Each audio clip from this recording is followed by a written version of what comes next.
Thank you for coming in and listening to me today. My name is Anthony Ellis, and I'm going to present to you a little bit of history on the Civil War and how it became and how it affected an extension on slavery.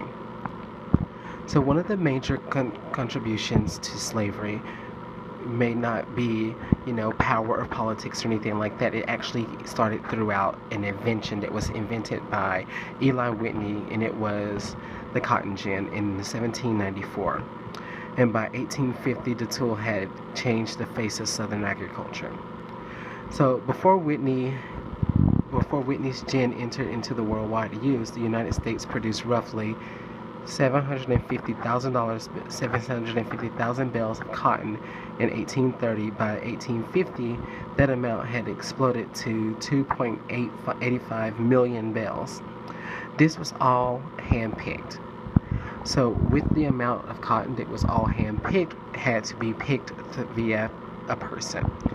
Slaves were used from South Africa and Northern Africa to come in to the new colony, the New World, and work.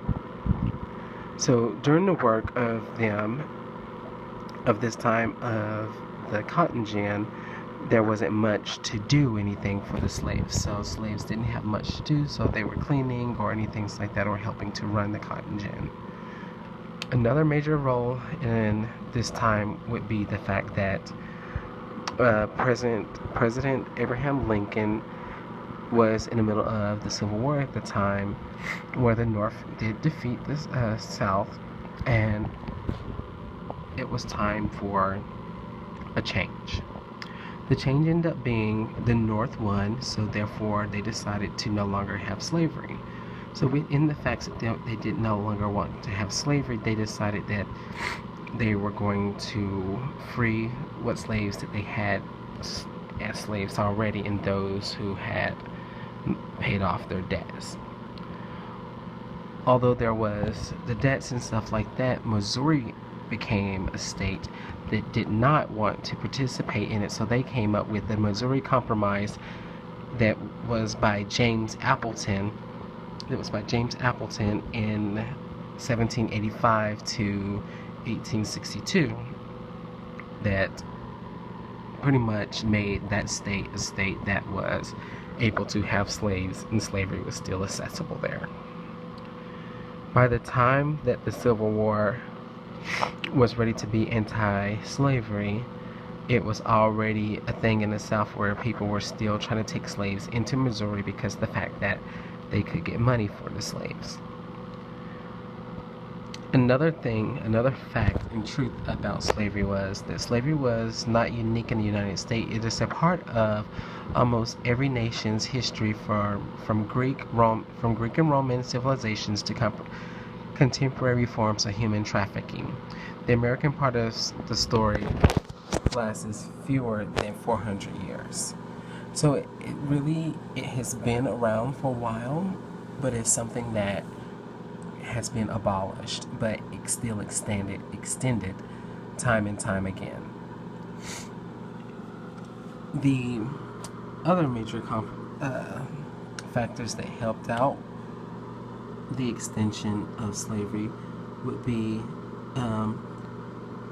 Jefferson, Madison, and Monroe, who were southern states who also wanted slavery to continue on. As far as the Missouri Compromise, Henry Clay arranged the Missouri Compromise to maintain the balance between slave and free states. In 1819, Missouri, which had over 10,000 slaves, appealed to the enter the Union's Northerners rallied to oppose Missouri's entry except as free states. So therefore, with Missouri still wanting to be a southern free state, Northerners rallied up and decided to not let that continue. Another big factor that helped out within this time would be Nate Turner. Nate Turner was a rebel slave in the North Carolina states that decided to partner up and rebel against what was going on at the time.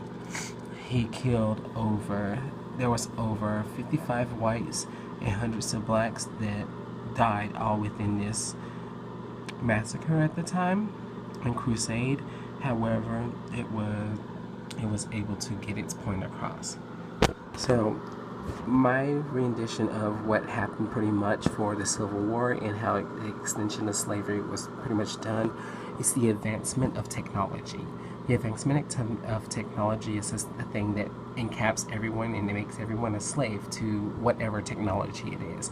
Right now we have children that are addicted to Apple phones. We have children that are addicted to playing Pokemon Go, which is an application that engulfs people inside there. Like, they believe that they're inside of this life of something.